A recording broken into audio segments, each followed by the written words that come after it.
चलेगा जी।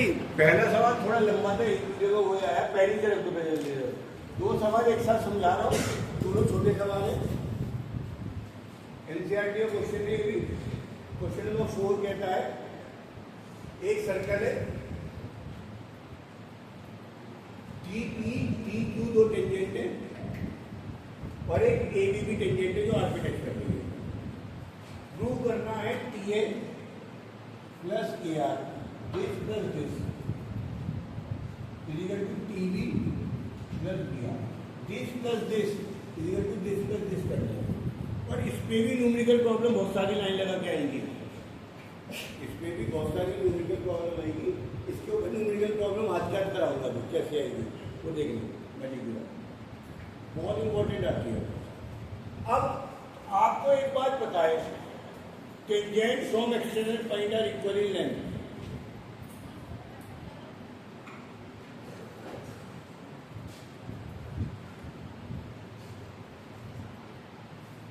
हाँ जी,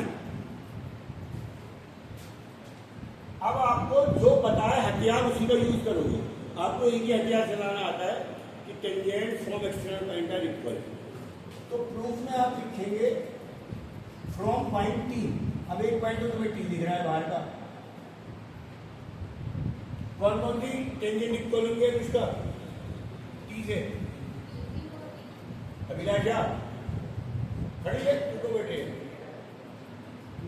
अभिलाषा मुझे 10 सेकंड में आंसर चाहिए होता है, सोया मत कर। सुनाई नहीं दिया? टीपी और पीक्यू दोबारा बोल।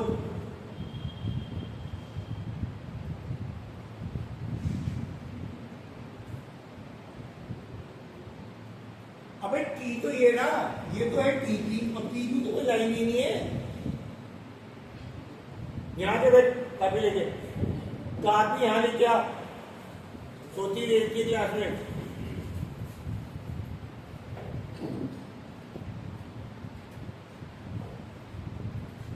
टी से एक पॉइंट से यहां तक टच करा, एक टेंजेंट ये, एक पॉइंट से यहां तक करा, एक टेंजेंट ये। तो फ्रॉम कितना हो गया? टीपी इक्वल टू, लिखेंगे क्या? Tangent are equal from external point. ये पूरी प्रॉपर्टी जो थ्योरम नंबर 2 है वो आपको लिखनी पड़ी, मैं नहीं लिख रहा। अब इस टी के दो पार्ट कर दो, एक टी ए और एक T A plus A P. T Q के भी दो पार्ट कर दो, T B plus B. Common sense से कुछ काम करना नहीं मुझे इसमें। अब टी ए मुझे चाहिए, गुड। टी बी भी मुझे चाहिए, वेरी गुड। मुझे ए पी और बी क्यू नहीं चाहिए। जो नहीं चाहिए उसे हटाना है, जो चाहिए उसे चेंज करना नहीं है, और जो नहीं चाहिए उसे चेंज करना है, हटा दो। अब सोचो तुम्हें ए पी नहीं चाहिए और ए आर चाहिए, ए पी की जगह ए आर पैदा करना है। तो ए पॉइंट देखो कहाँ है, ये रहा। अब ए से तो एक्सटर्नल पॉइंट है, ए से टेंजेंट ए खींच रही ए पी, ए के से ए खींच रही ए आर, ये तो दोनों इक्वल है, कहानी खत्म। तो अब यहाँ लिखेंगे from point A P is equal to, और from point B Q is equal to.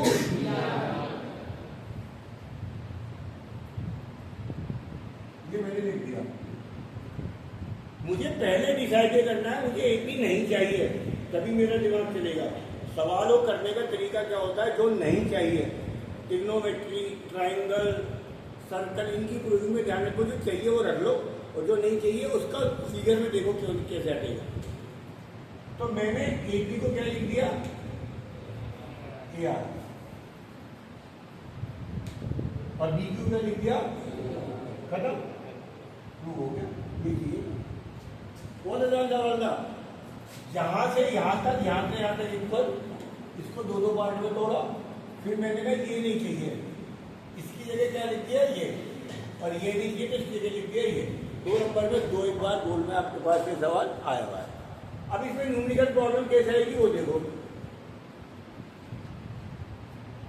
Important है 2 नंबर का सवाल इसके लिए, याद रखिए। सवाल आएगा सेम फिगर के साथ,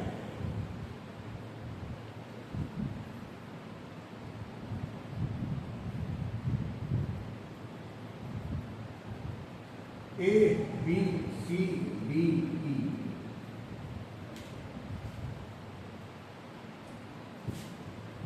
टेंजेंट दिए AC 10 सेंटीमीटर की, पेरीमीटर बताना है ऑफ ABD, इस ट्रायंगल ABD का पेरीमीटर बताना है। सात्विक ऑप्शन दे देगा 5, 10, 15, 20।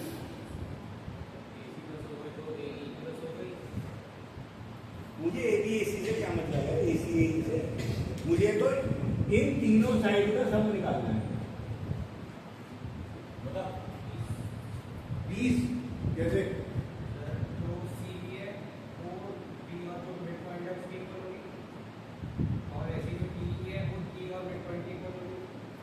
पेरीमीटर ऑफ ट्रायंगल ABD कैसे निकालोगे?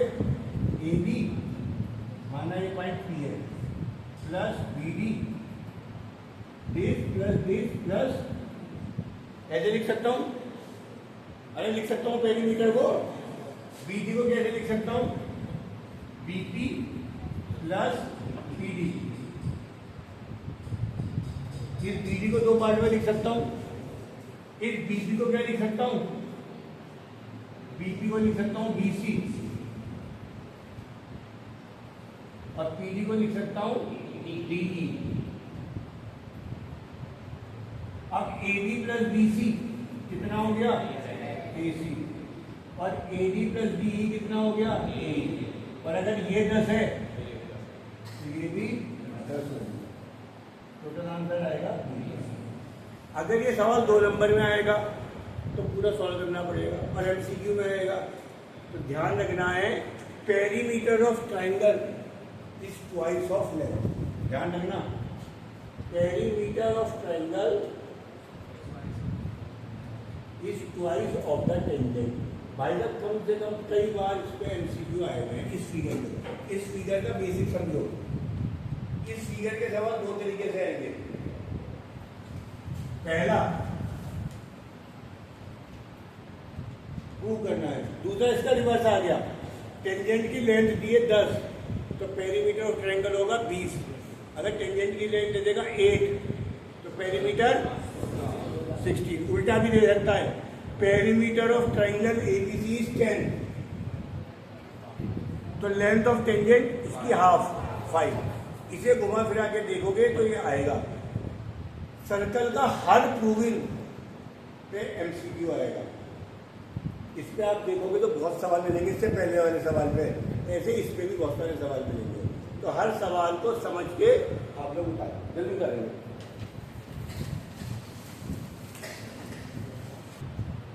हाँ जी, खतरनाक सवाल है बहुत। एक सर्कल का के डायमीटर के एंड पॉइंट पे टेंजेंट खींची गई। डायमीटर कौन सी लाइन होती है? जो सेंटर से जाती है। तो आपने डायमीटर खींच लिया, उसका एक एंड पॉइंट ये है और एक पॉइंट ये है।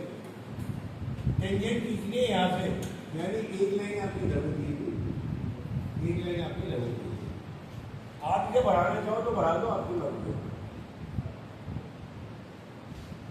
एक लाइन है TAP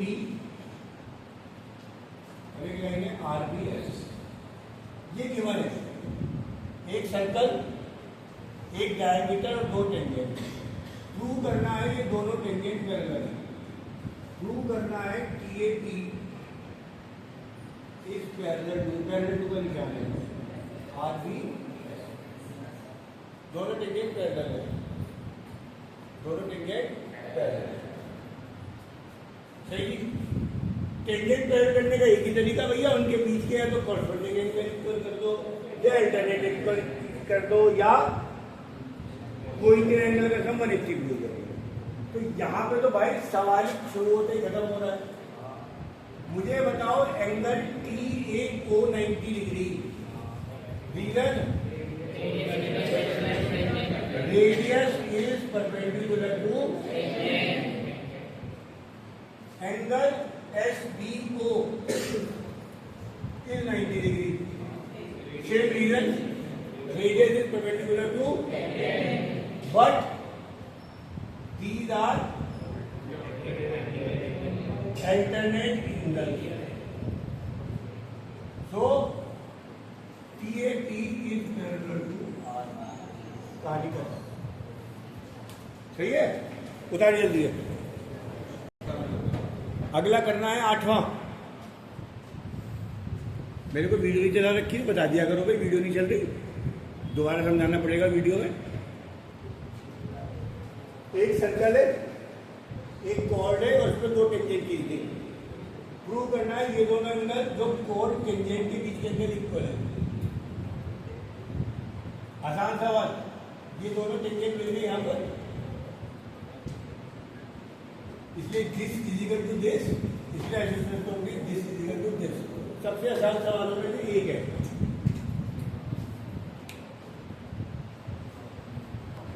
जरा देखो भैया, इसे भी देख लो। कंसेंट्रिक सर्कल उन्हें बोलते हैं जिनका सेंटर सेम होता है और रेडियस अलग अलग होती है। एक को O स्मॉल r, एक को एक कैपिटल R। एक बड़े सर्कल की कोण छोटे को टच करती है।